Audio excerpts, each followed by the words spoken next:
على في كتاب العزيز بعد أعوذ بالله من الشيطان الرجيم بسم الله الرحمن الرحيم يا أيها الذين آمنوا كتب عليكم الصيام كما كتب على الذين من قبلكم لعلكم تتقون صدق الله العظيم. Saya hormati pengurusi surau. Nama apa surau? Surau Sri Sentosa. Surau Tari Rama, surau Sentosa. Pasal 2.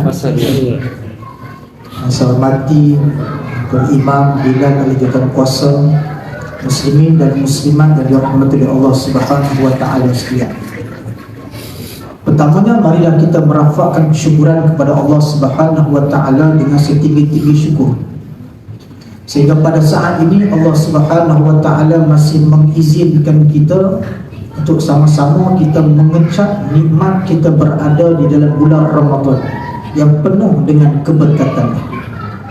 Sehinggalah pada saat ini Allah Subhanahu wa taala masih mengurniakan kepada kita akan nikmat kesihatan dan kelapangan masa kita. Dapat sama-sama kita menghadirkan diri kita ke rumah Allah Subhanahu wa taala untuk kita melakukan ibadat kepada-Nya. Mudah-mudahan kita menjadi hamba yang bertakwa di sisi Allah Subhanahu wa taala.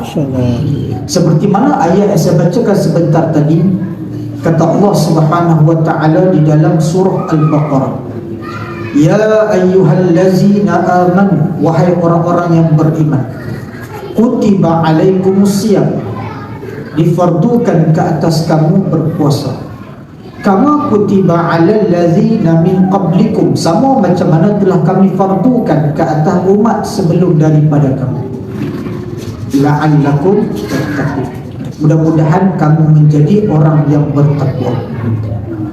Di dalam ayat ini Allah Subhanahu wa taala mengaitkan dengan ibadat berpuasa, iaitu kefarduan berpuasa, dengan la'allakum tattaqun, iaitu mudah-mudahan kamu menjadi orang yang bertakwa. Hari ini kita akan lihat tuan-tuan dan puan, apakah sebenarnya yang terkandung di dalam Ramadan. Hari ini kita dah masuk 10 ke 11 Ramadan. Boleh jadi apa yang kita lalui 10 Ramadan sebelum daripada ni, adakah telah mendekatkan diri kita kepada Allah ataupun tidak.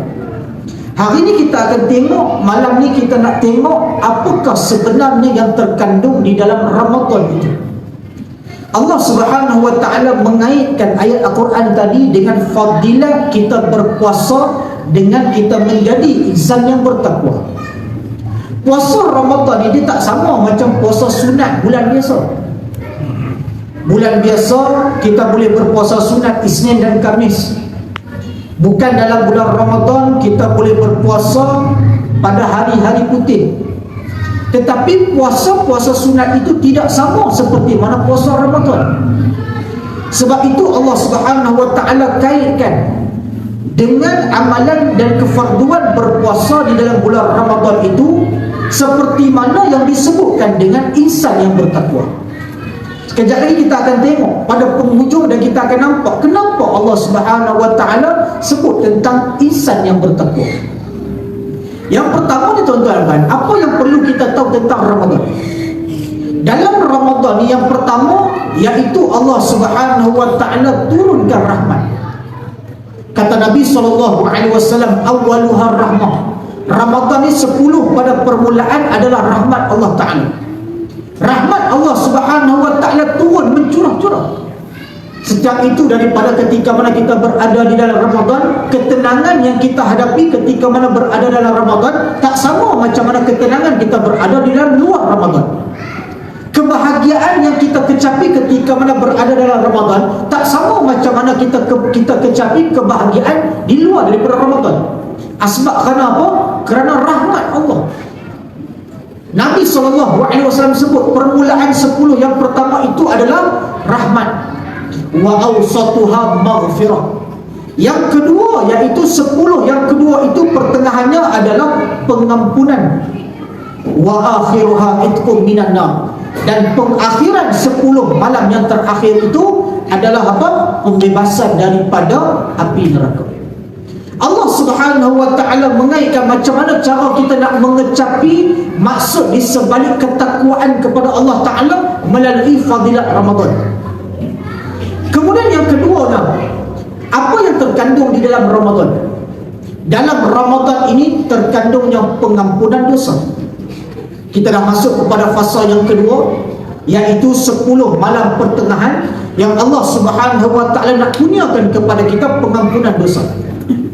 Bahkan pengampunan dosa ni sesuatu yang kita jarang-jarang dapat, dan Allah Subhanahu wa ta'ala tak bagi pada bulan-bulan yang lain. Macam mana Allah bagi pengampunan dosa ketika mana berada di dalam Ramadan?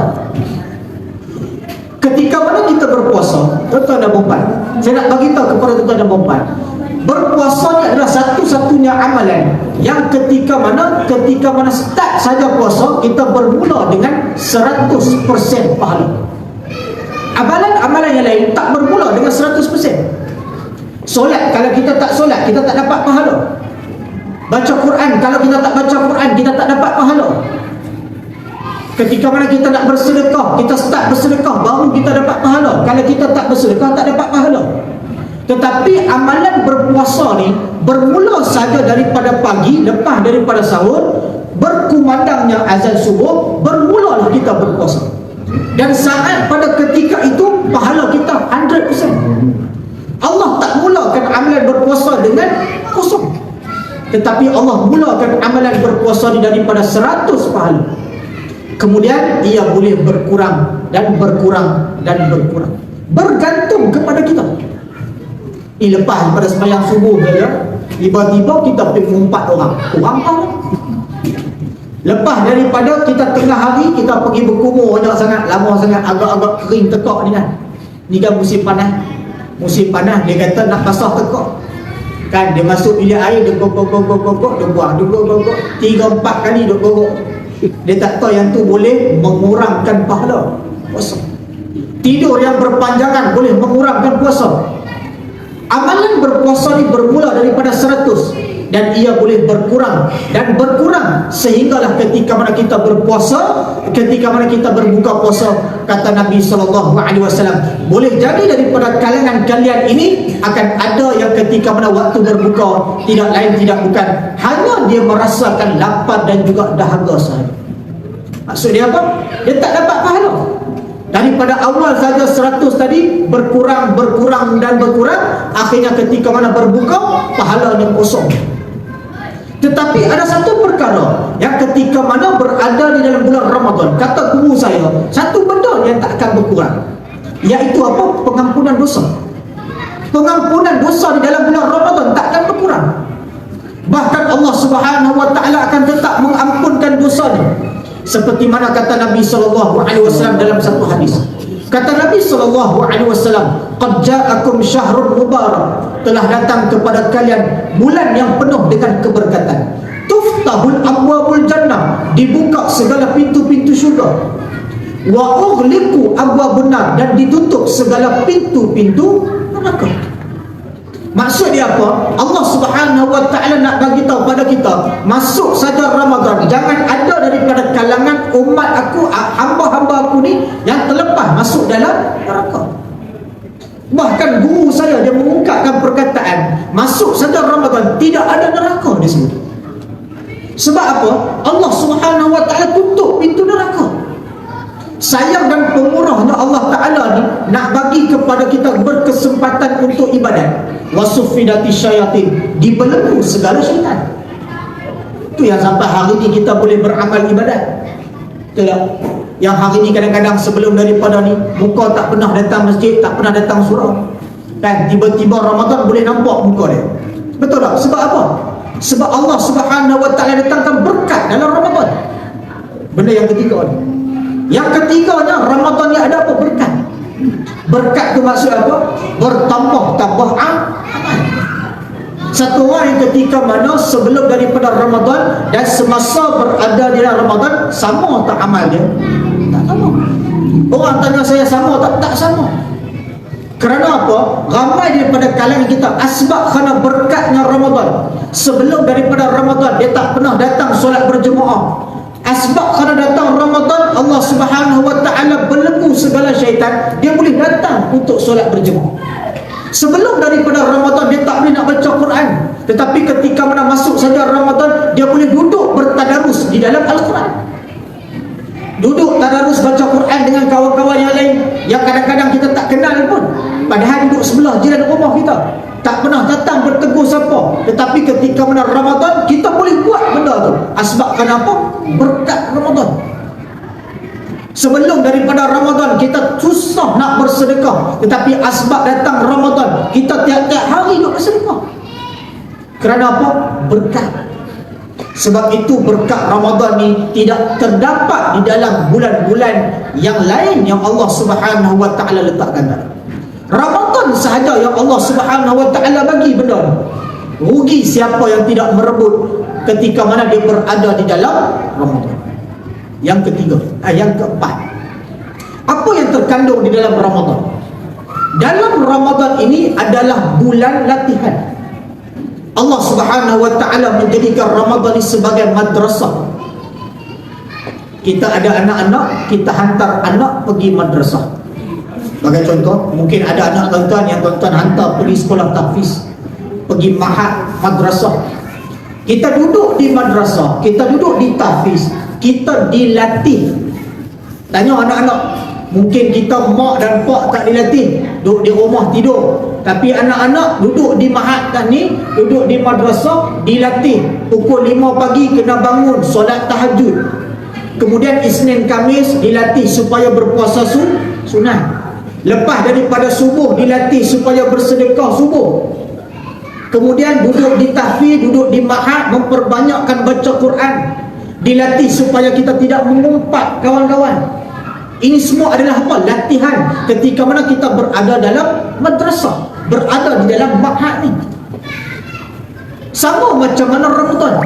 Ramadan ini adalah suatu madrasah untuk kita, yang mana dia adalah bulan melatih diri kita untuk memperbanyakkan amal. Supaya apa?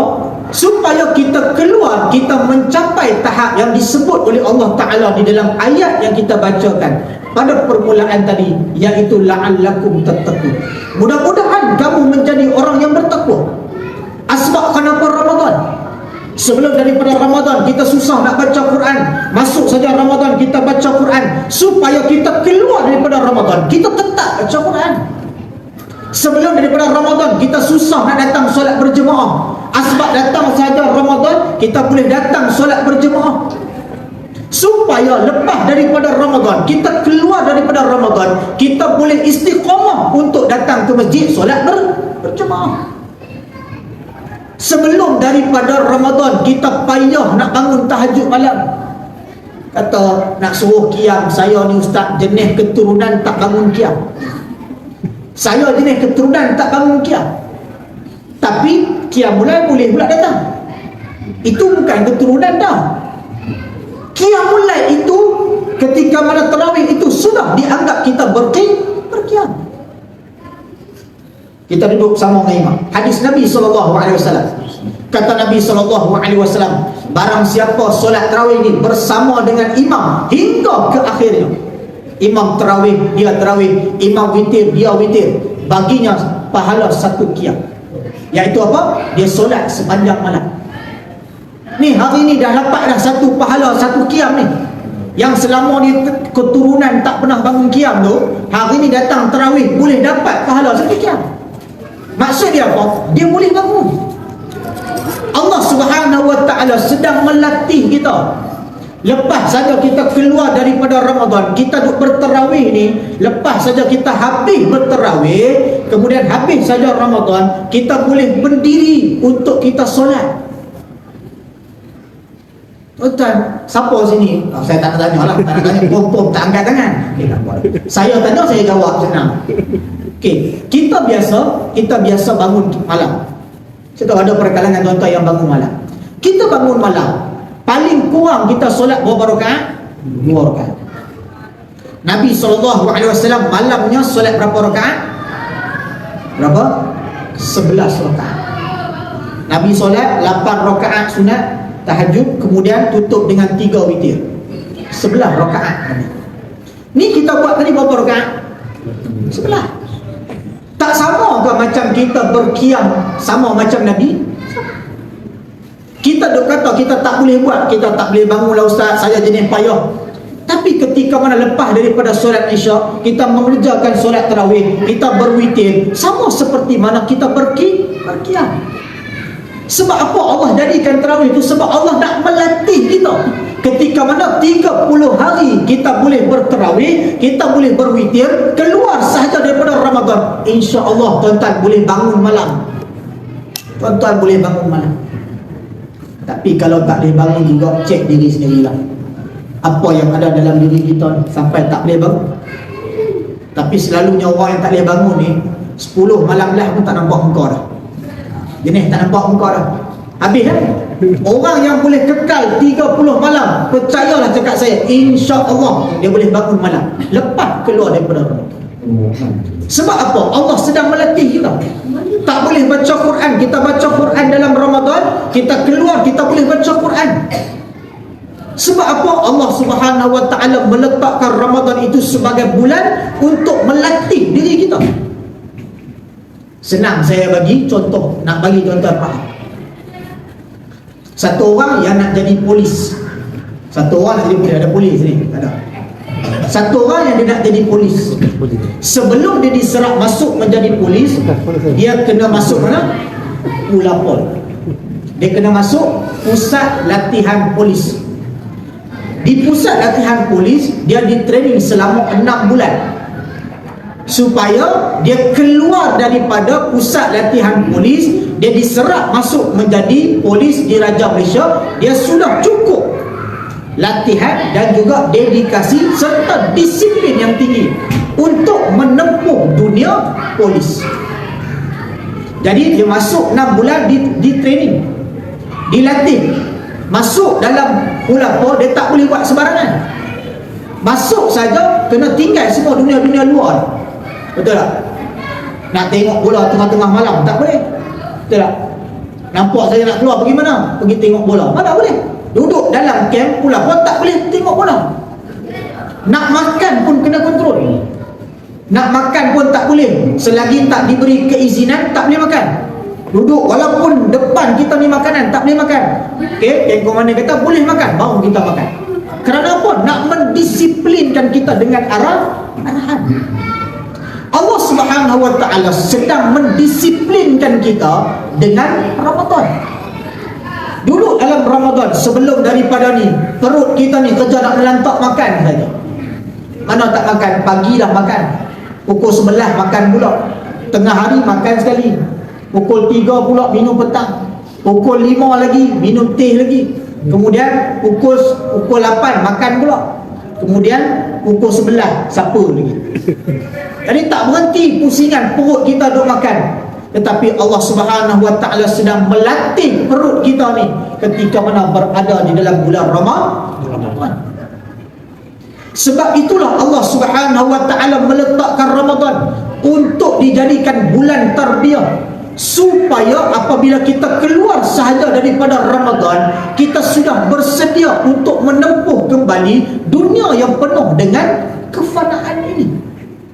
Keluar saja daripada Ramadan, insya-Allah amal ibadat dapat kita konsistenkan. Sebab kenapa? Kita sudah ditarbiyah ketika mana berada di dalam Ramadan. Alhamdulillah, hari ini ramai daripada kita betul duduk dalam Ramadan. Kita boleh biasakan dengan bertadarus, kita biasakan dengan bersedekah, kita biasakan dengan berzikir, supaya kita keluar daripada Ramadan, tuan-tuan dan puan-puan, insya-Allah la'allakum tattaqun, kita menjadi orang yang bertakwa. Bahkan kata Nabi SAW di dalam hadis yang kita bacakan sebentar tadi, wa akhiruha itqum minan nar, pengakhiran ketika mana Ramadan itu adalah pembebasan daripada api neraka. Bila lagi hujung kita kejar, lagi hujung kita kejar, sampai ke akhirnya kita mengejar ibadat hanya nak mendapatkan keredaan Allah Subhanahu wa taala, tuan-tuan dan puan-puan, percaya dan yakinlah kita akan terbebas daripada api neraka. Sebab kenapa? Tak ada dosa. Kata Nabi SAW, "Man shoma Ramadana imanan wa ihtisaban, ghufira lahu ma taqaddama min zambi." Barang siapa yang berpuasa dengan penuh keimanan dan mengharapkan ganjaran Allah Ta'ala, diampunkan semua dosa-dosanya yang telah lalu. Kita puasa daripada pagi sampai kita buka puasa dengan penuh keimanan. Kita jaga perut kita, kita jaga lisan kita, kita jaga amal ibadat kita. Kemudian pada pembukaan, ketika mana kita berbuka puasa, yang kita kecap adalah kebahagiaan. Kerana apa? Kita sudah mendapat pengampunan dosa daripada Allah Ta'ala. Dalam sebuah hadis yang lain kata Nabi SAW, Man qama Ramadan imanan wa ihtisaban, ghufira lahu ma taqaddama min zambi. Barang siapa yang mendirikan Ramadan, kata Nabi, dengan penuh keimanan dan mengharapkan ganjaran daripada Allah Ta'ala, ghufira lahu ma taqaddama min zambi. Barang siapa yang mendirikan Ramadan, lepas saja kita habis puasa, kemudian pada malam hari kita mendirikan Ramadan, kita bangun berqiyam, kita bertarawih, kita baca Quran, bertadarus, kita bersedekah, kita berzikir pada Allah Ta'ala. Itu semua adalah mendirikan Ramadan dengan penuh keimanan dan mengharapkan ganjaran Allah Ta'ala, diampun semua dosa-dosa yang telah lalu. Allah nak ampun dosa, macam mana kita tidak terbebas daripada api neraka? Bahkan kata guru saya, barang siapa yang dia bertaubat kepada Allah Subhanahu wa Ta'ala di dalam Ramadan, sedangkan nama dia sudah tertulis sebagai ahli neraka Allah Ta'ala, maka akan dipandang namanya daripada senarai ahli neraka dan disenaraikan nama dia sebagai ahli syurga Allah Ta'ala. Ramadan. Sebab itulah sahabat-sahabat Nabi SAW, apabila berlalunya Ramadan, mereka akan menangis kerana Ramadan sudah berlalu pergi. Kerana apa? Fadilat-fadilat itu tidak lagi kita dapat seperti mana kita berada di dalam Ramadan, ketika mana kita berada di dalam bulan-bulan yang lain.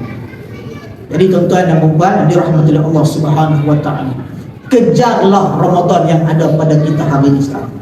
Kita masih berbaki, jangan kita kata dah terlambat 10, tak apa. 10 dah berlalu pergi sebelum daripada ni. Kita duk fikir aku dah tinggal berapa kali, tak apa. Yang ke belakang tu kita tinggalkan. Yang ke depan yang kita nak kejar. Masih ada lagi 10 pertengahan yang masih ada ni, dan 10 yang terakhir yang kita sangat-sangat dambakan untuk kita mendapatkan malam Al-Qadar. Yang mana malam itu lebih baik daripada 1000 bulan. Kata Allah Subhanahu wa Ta'ala, Lailatul Qadri khairun min alfi syahr. Lebih baik daripada 1000 bulan. Maksud 1000 bulan ni apa? Senang nak terjemah, 83 tahun. Siapa yang baca Quran pada malam Al-Qadar, seumpama dia membaca Al-Quran selama 83 tahun tanpa henti. Sesiapa yang beribadat, mendirikan malam dengan solat pada malam Al-Qadar, seumpama dia mendirikan solat selama 83 tahun tanpa henti. Barang siapa yang bersedekah pada malam Al-Qadar, sesungguhnya seumpama dia bersedekah selama 83 tahun tanpa henti. Allah nak bagi pada bila? Ramadan. Lailatul Qadar ada luar Ramadan? Tak ada. Dalam Ramadan sahaja. Bayangkan kita 83 tahun, sepanjang tahun ni, ada sini siapa umur 83? Mungkin ada. 83 tahun daripada umur 1 tahun, 83 tahun kita duk amal ibadat saja. Ada tak? Tak ada. Tetapi siapa yang dapat malam Al-Qadar, dia dapat 83 tahun amal ibadat. Kalaulah kita duduk dalam Ramadan ni 10 kali Ramadan kita dapat, bayangkan macam mana seumpama 830 tahun kita beramal ibadat. Tuan-tuan dan puan-puan dirahmati Allah Subhanahu wa Ta'ala, kejarlah Ramadan yang ada pada kita hari ini. Jangan sampai ia berlalu pergi dengan kita meninggalkan ia begitu sahaja. Kata Nabi SAW dalam satu hadis, ketika mana Nabi SAW nak naik di atas mimbar, lalu Nabi menyebutkan amin. Lalu sahabat bertanya lepas daripada tu, ya Rasulullah, kenapa kamu mengaminkan? Lalu kata Nabi SAW, Jibril mendoakan celakalah bagi siapa yang ketika mana dia masuk dalam Ramadan lalu dia keluar daripada Ramadan, dia tidak mendapat pengampunan dosa. Celaka orang macam ni. Rugi kalau sekiranya Ramadan berlalu pergi, kita tidak dapat apa-apa. Rugi. Yang terakhir, tuan-tuan dan puan-puan, dan sekiranya kita nak melihat bagaimana Ramadan kita diterima di sisi Allah Ta'ala, lihatlah ketika mana kita keluar daripada Ramadan nanti. Kalau lepas daripada Ramadan, kita kembali ke perangai asal, tak ada apa Ramadan di sisi Allah Ta'ala Ramadan kita. Jadi kalau kita keluar daripada Ramadan, alhamdulillah, muka sebelum ni tak pernah nampak datang masjid surau, lepas pernah nampak pula muka datang. Sebelum daripada ni kita jarang baca Quran, lepas daripada Ramadan kita duk baca Quran. Itu tanda Ramadan kita diterima oleh Allah Ta'ala dan mendapat keredaan di sisinya. Beruntunglah orang macam ni. Sebab itu namanya Ramadan itu berkat. Apabila berlalu perginya Ramadan, bertambah-tambah amal kita kepada Allah Subhanahu wa Ta'ala. Saya rasa zakat itu dulu. Wallahu ta'ala alam. Yang baik itu datang daripada Allah Subhanahu wa Ta'ala. Salah dan silap itu datang daripada diri saya sendiri. Mohon ampun dan maaf. Terima kasih atas jemputan. Ini kali pertama saya kat sini. Okey, mudah-mudahan Allah Subhanahu wa Ta'ala pertemukan kita lagi pada lain-lain waktu, insya-Allah. Aku qauli hadza wa astaghfirullahal azim li wa lakum wa sallallahu ala sayyidina Muhammad wa ala alihi wa sahbihi wasallam. Auzubillahi minasyaitonir rajim. Bismillahirrahmanirrahim. Alhamdulillahi rabbil alamin wassalatu wassalamu ala asyrafil anbiya'i wal mursalin wa ala alihi washabbihi ajma'in. Allahumma faqqihna fid din wa 'allimna ta'wil wa ihdina siratal mustaqim. Siratal ladzina an'amta 'alaihim minan nabiyyin was-siddiqin wasyuhada'i was-shalihin. Rabbana atina fid dunya hasanah wa fil akhirati hasanah wa qina adzabannar. Walhamdulillahi rabbil alamin. Sekian, assalamualaikum warahmatullahi taala wabarakatuh. Waalaikumsalam.